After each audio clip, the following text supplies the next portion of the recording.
Sairam students, hope all are doing fine. Okay, we'll be going ahead with our second part of the poem 2.1 Animals by Walt Whitman. What did we learn in our first part? In our first part, we read the poem and we learned what the poet as a message to give us, what message the poet has to give to us through this poem Animals. Through the poem, the poet is trying to tell us that how animals have taken the virtues, have taken the qualities of human beings, which we had unknowing, negligently dropped it, and it was picked up by them. And we are in today's time need of those tokens, need of those virtues to be a true human. So that is what we learned in our first part. What are we going to learn in our second part? In our second part, we will learn about the figures of speech and how to write the appreciation of the poem. Fine. This is the question from your textbook only. Identify the figures of speech in the following lines. So we are having six sentences over here, statements, lines from the poem, which we'll be learning. We'll be understanding them one by one. Okay, the first one. I stand and look at them long and long.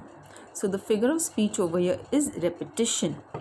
And the word, why is it repetition? Because the word long is repeated for better poetic effect.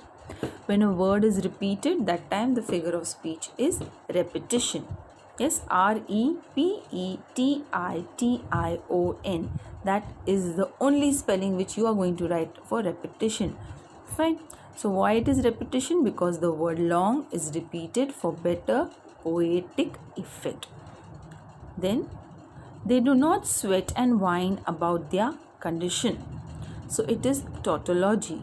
Tautology is a figure of speech where two different words are used which are having the same meaning. So the words sweat and whine mean the same in this sentence, in this line. So the figure of speech used over here is tautology. Tautology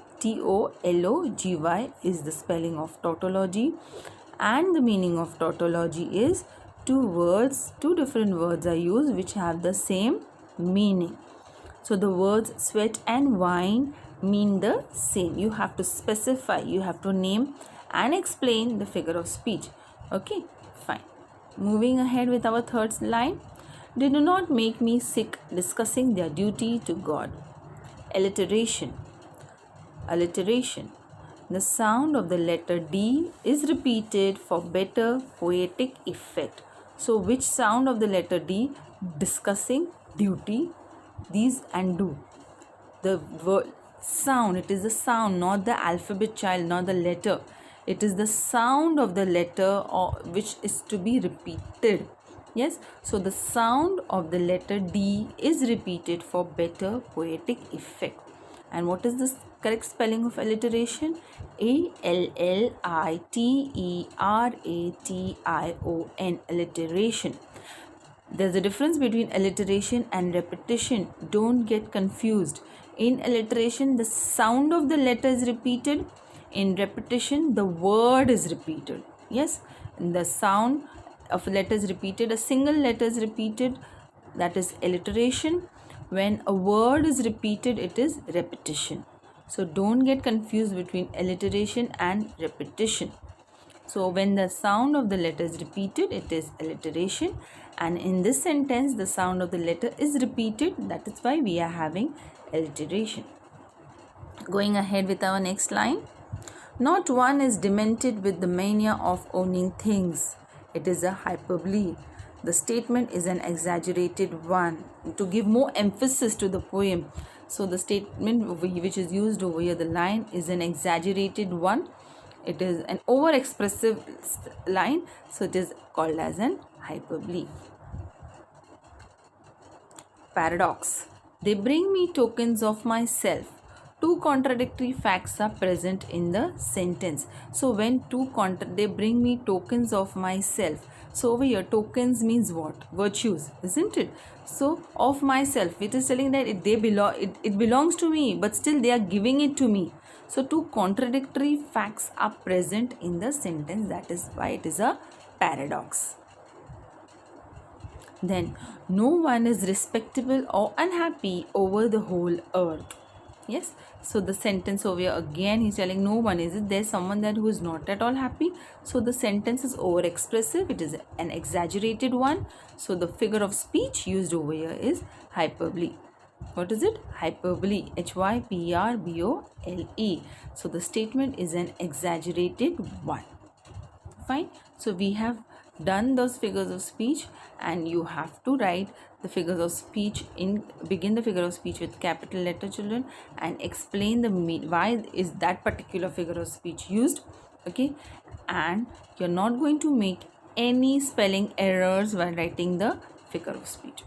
I hope this is clear, children, because if you make an error in writing the figure of speech, your marks will be deducted.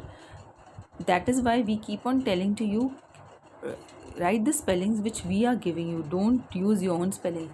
Children tend to write different spellings of their own and end up losing their marks. Okay, repetition you write as repetition. Alliteration, there comes a double R. Some children do write it as alteration. That is totally wrong. You stick to the spelling which we are giving you. Fine, children?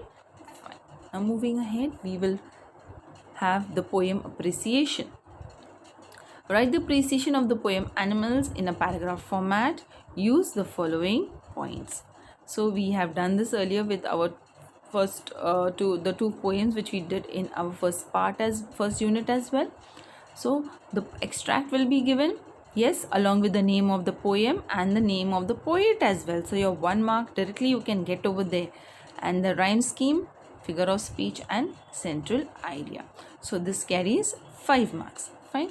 So we will see as to how and you are going to write it in the form of a paragraph using the following points. The poem Animals is written by Walt Whitman.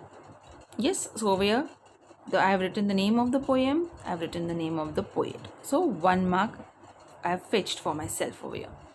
The poet has not used any rhyme scheme, thus breaking away from the conventional use of rhyme scheme. So the next point was rhyme scheme. The poet, we have already learned in our first part that the poet broke away from the conventional use of rhyme scheme and his poet is a free verse. So the poem has not used any rhyme scheme, thus breaking away from the conventional use of rhyme scheme. So no rhyme scheme, I have got my 2nd mark over here as well.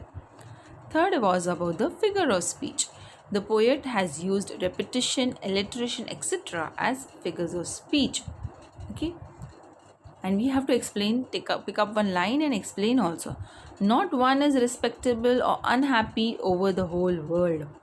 The figure of speech used here is hyperbole. The statement is an exaggerated one. See, children, you will be having the extract in front of you. You will be having the extract will be given in the question paper. So you have to pick up a line and explain that figure of speech. Yes, so you should be knowing which figure of speech the line contains. So I have taken this line. Not one is respectable or unhappy over the whole world. The figure of speech used here is hyperbole and the statement is an exaggerated one. I've picked up the line, I have identified the figure of speech and I have explained also the figure of speech. So for this I get another 1 mark and I have scored full 4 marks out of 3 marks out of 5. So and the next one is central idea, which carries 2 marks. So what is the central idea?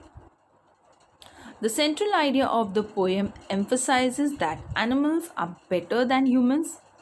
It tells us that if we want to improve human relations, then we have to pick qualities from the animals which once we had possessed.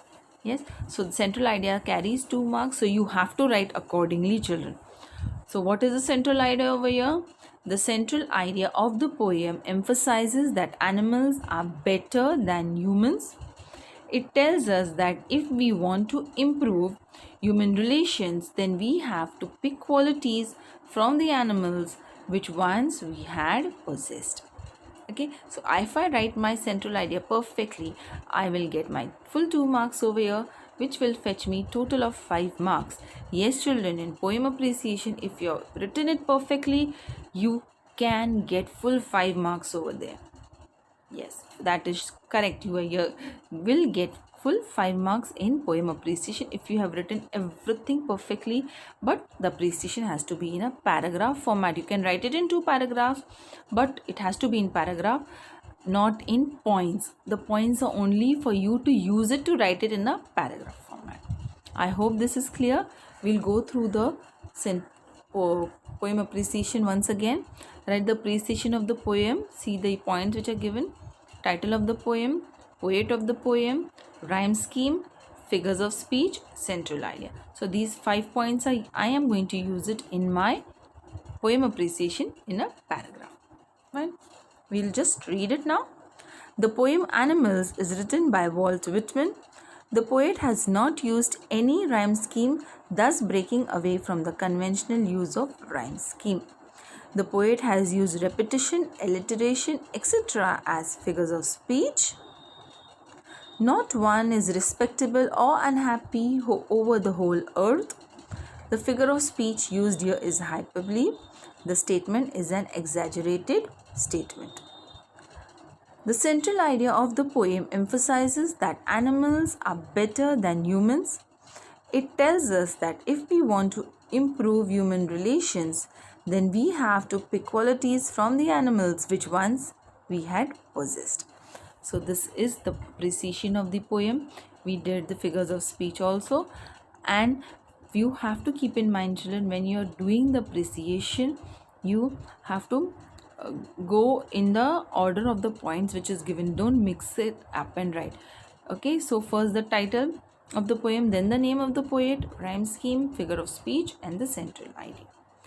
Don't just confuse yourself by writing the not going accordingly. The points which are given, go it in that order only.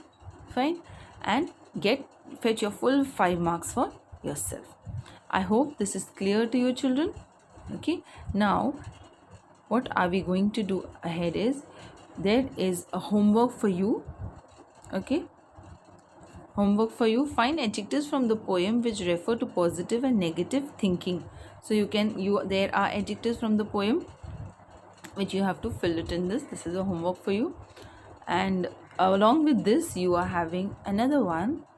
Read the text again and complete the web highlighting the good values or habits which we can learn from animals. So all this is there. You just have to write it in your own words in the boxes.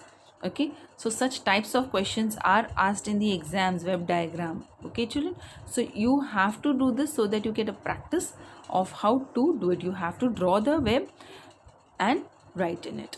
Okay, so these 2 questions you are having for your homework. First is find the adjectives from the poem which refer to positive and negative thinking, and the second one is complete the web diagram which is given over here. I hope this is clear to you, children, and I hope you do this homework and keep it ready. Fine. So what you are going to do it in this web diagram, good values and good habits that can be learned from animals. One is already given, they are placid and self-contained. What are the other qualities which we can learn from the animals? You have to find it out from the poem and write it. I hope this is clear, children. Fine. And I hope you to complete this homework given to you. And till then, thank you. Stay safe. Be happy.